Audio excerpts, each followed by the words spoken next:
This is Dazzling One, and this week I will be discussing the decline of modern Western civilization from the sexual revolution. Arguably, there were two waves of the sexual revolution. The first during the Roaring Twenties, and the second that has impacted today's world during the 1960s and 1980s. The sexual revolution was a departure from monogamy and marriage to casual sex. With the wide availability of the pill, it made that possible because sex was no longer seen as something done for procreation. It was seen as something done just for fun. Alfred Kinsey is considered the father of the sexual revolution. His findings are used today to support modern views of sex. You have probably heard of the Kinsey Institute, which often comes out with the Kinsey Report on human sexual behavior, and he was sponsored by the Rockefeller Foundation. He is also well known for his 1948 study of male sexuality and a 1953 study on female sexuality. But thanks to psychologist Dr. Judith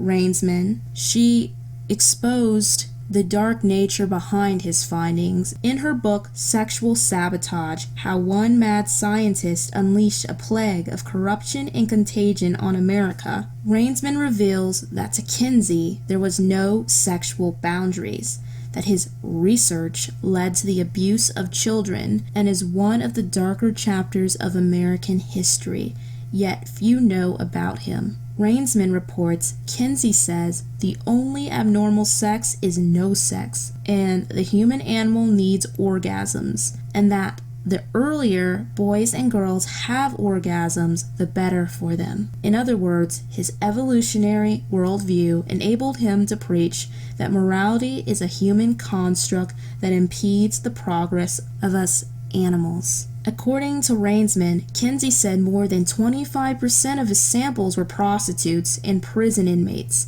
including many sex offenders. Kinsey, who died prematurely of disease associated with impotence and self-mutilation, said 10% of American men were gay, when in fact only 2% were. He solicited and encouraged pedophiles at home and abroad to sexually violate from 317 to 2,035 infants and children for his alleged data on normal child sexuality. Many of the crimes against children, oral and anal sodomy, genital intercourse, and manual abuse committed for Kinsey's research are quantified in his own graphs and charts. For example, Table 34 on page 180 of Kinsey's Sexual Behavior in the Human Male claims to be a scientific record of multiple orgasms in pre-adolescent males. Here, infants as young as 5 months were timed with a stopwatch for orgasms by Kinsey's technically trained aides, with one 4-year-old tested 24 consecutive hours for an alleged 26 orgasms. Sex educators, pedophiles, and their advocates commonly quote these child data to prove children's need for homosexual, heterosexual, and bisexual satisfaction via safe sex education. This data is regularly used to prove children are sexual from birth, which I completely disagree with, because if you have not gone through puberty, I do not see why you would have an interest or the desire for sex, yet they're alleging that you have a desire right from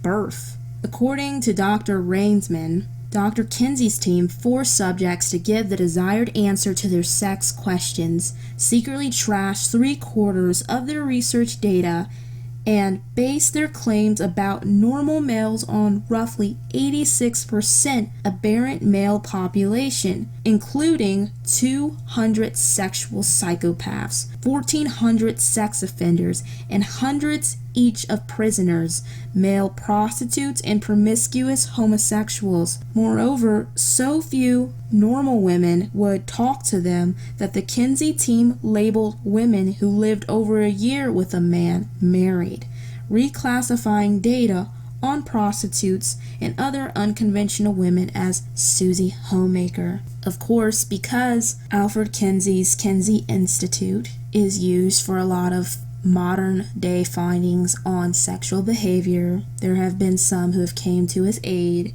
and as a rebuttal they say that Kinsey was not a pedophile in any shape or form. He did not carry out experiments on children. He did not hire, collaborate, or persuade people to carry out experiments on children, according to an early 1990s document currently cited on the Kinsey website in a section titled Allegations About Childhood Data in the 1948 book Sexual Behavior in the Human Male. However, Kinsey's colleague Gerbert acknowledged that they were coordinating with nursery school directors and operators and parents and grandparents of these kids to obtain the so-called research. So as you can see, it really set the foundation by saying that we were all born sexual, that we all desired things outside of what was natural, and from that, magazines like Playboy sprung up as well. And Hugh Hefner, the founder of Playboy, he said that the Kinsey Report produced a tremendous sexual awakening. From a quote from Henry Macow, he classifies the kind of man that likes Playboy. And you tell me if this sounds familiar. What kind of man reads Playboy? He is fastidious about his appearance, his home, and his possessions. He wants as much sex as possible and chooses sexual partners mostly on the basis of appearance.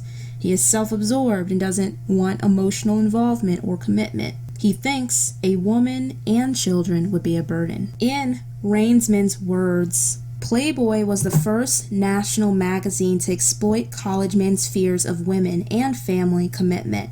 Playboy offered itself as a reliable, comforting substitute for monogamous heterosexual love. Although you had Playboy distancing men from women in marriage, you had second wave feminism distancing women from wanting to be mothers, homemakers, and even, according to Aaron Russo, who Nicholas Rockefeller tried to recruit for the CFR, feminism and women's liberation was used to take mothers out of the home to destabilize the family so the state could get their hands on the children. So although Playboy and second wave feminism are sworn enemies, they found a common hatred for the nuclear family. And as a result, society now suffers from epidemics of family breakdown that would include divorce, pornography, impotence, child sexual abuse, sadomsexual violence, teen pregnancy, and a cocktail of STDs. It is just alarming if you look at the statistics on sexually transmitted diseases in the United States of America. There is a true epidemic, yet it's very underplayed, and we're constantly marketed casual sex and one-night stands on television shows as something that's fun, fulfilling. They don't show that afterwards many who engage in this sort of activity end up jaded with feelings of rejection, abandonment, with emptiness, as well as the fact on a spiritual level that sex again is not just you getting physical, but it's a spiritual transference. You create soul ties, and the sad part is when a child is molested, that can create a soul tie as well. That's why I encourage you, if you have ever been sexually abused, molested, or have engaged in fornication, masturbation, because even though you're masturbating and it's supposed to be with yourself, still spirits feed on it. And in the video I did on vampires, I talked about tantric vampires, those that feed off of sex. People within the occult, during rituals, they have orgies. It's all about transferring and sharing demons with one another. So my advice for you would be to pray to break any soul ties, because a lot of our problems that we think are coming from one thing could be coming from stuff like that as well. And it's just sad how society has been tricked into thinking that this is the new norm, and so many women place their value on their outer appearance, because from the sexual revolution, it really sexualized women, specifically young women. So women felt like their value was in how young and youthful and beautiful they are. The majority of models that you see on magazines are 16 years old. We're obsessed nowadays, I would say, with teen beauty, even more so than 20-year-olds. Even in psychology, we discussed how a lot of women, as they are middle-aged, they approach this period where it can be kind of a crisis because they're trying to keep themselves looking as youthful as possible because of this emphasis that's put on women. With pornography, that's also led to a lot of those skewed ideologies because what it represents, it's the same type of woman, the same body, the same facial structure, and so forth.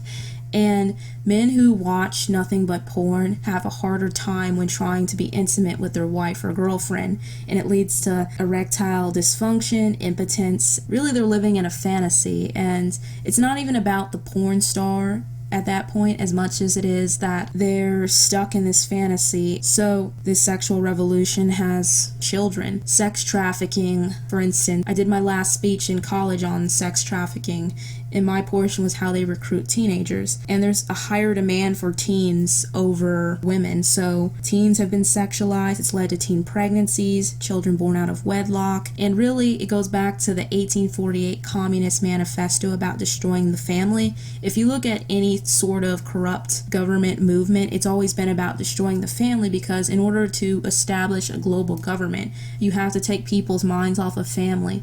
You have to do it from an early age, because a kid that grows up without a family, without a strong basis, is more loyal to the state. It also takes people away from God as well, because when you refer to God as a father, and then people grow up without a father, or a father that abandoned them, abused them sexually or physically or emotionally, a father that was there but wasn't really there, so neglected them, or a mother, because either way, a father or mother, it's still a parent. It really can lead to someone feeling a lot of resentment towards God as well. So I hope that you found this video informative and that you enjoyed it. Have a wonderful week. Take care, and God bless.